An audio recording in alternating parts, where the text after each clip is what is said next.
Hello all, welcome back to my channel. ఈరోజు నేను chicken dum biryani చేస్తున్నానండి.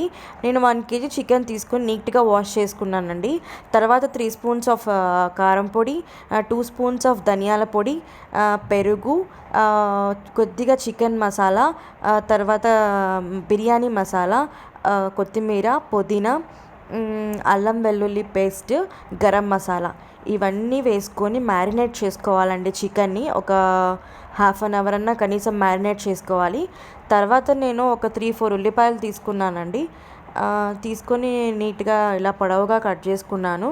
తర్వాత ఒక బాణలి తీసుకొని దాంట్లో డ్రై ఫ్రూట్స్ కొన్ని వేయించుకున్నానండి. తర్వాత ఆనియన్స్ కూడా నేను వేయించుకున్నానండి. తర్వాత వచ్చేసి ఇంకా నేను అవన్నీ పక్కన పెట్టేసుకొని ఆయిల్ పోసుకొని తర్వాత నేను మసాలా దినుసులన్నీ వేసుకున్నానండి. బిర్యానీ మసాలా, చెక్క, లవంగ అవన్నీ వేసుకున్నాను.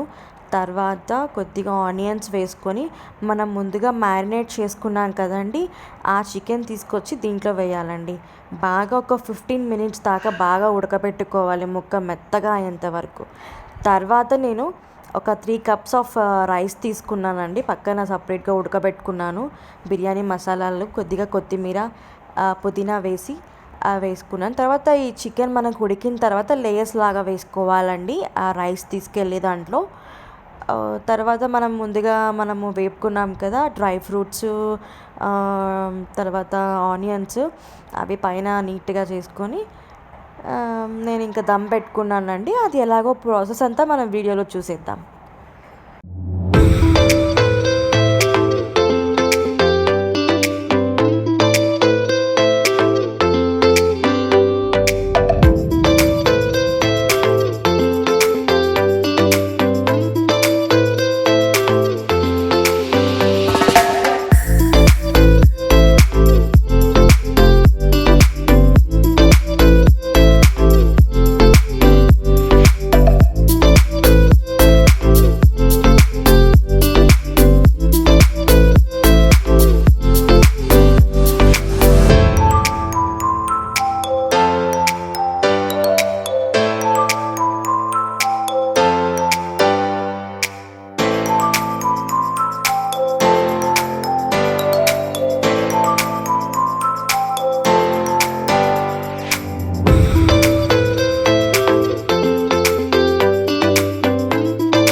చూసారు కదా, ఇలా లేయర్స్ ప్రకారం వేసుకొని కొద్దిగా మనము ఆ ఉడకబెట్టుకున్న వాటర్ని ఒక 2-3 గరిటెలు వేయాలండి. ఎందుకంటే లోపల మంచిగా రైస్ కుక్ అవ్వడానికి. నేనైతే నార్మల్ రైసే తీసుకున్నానండి. బిర్యానీ మీరు కావాలంటే బాస్మతి రైస్ కూడా తీసుకోవచ్చు. నేనైతే నార్మల్ రైసే తీసుకున్నాను. చాలా బాగా కుదిరిందండి బిర్యానీ అయితే. తప్పకుండా ట్రై చేయండి, చేసి చూసుకోండి, చాలా బాగుంటుంది. తర్వాత చూసాక ఫ్రైడ్ ఆనియన్ కూడా నీట్గా వేసుకొని తర్వాత డ్రై ఫ్రూట్స్ కూడా వేసుకున్నాను పైన.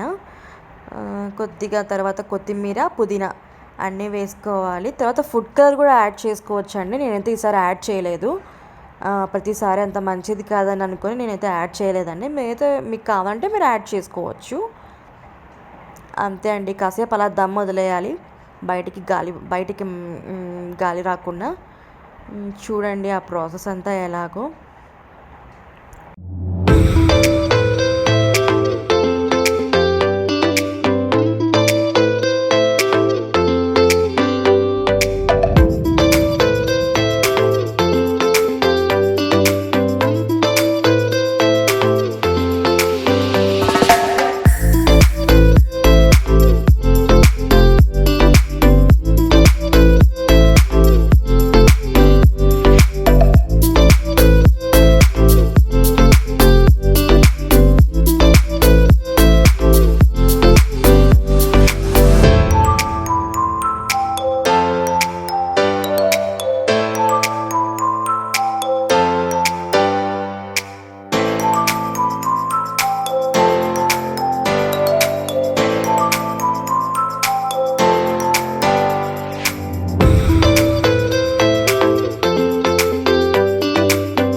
చూసారు కదండి ముక్క ఎంత బాగా ఉడికిందో, రైస్ కూడా బాగా పొడి పొడిగా వచ్చింది.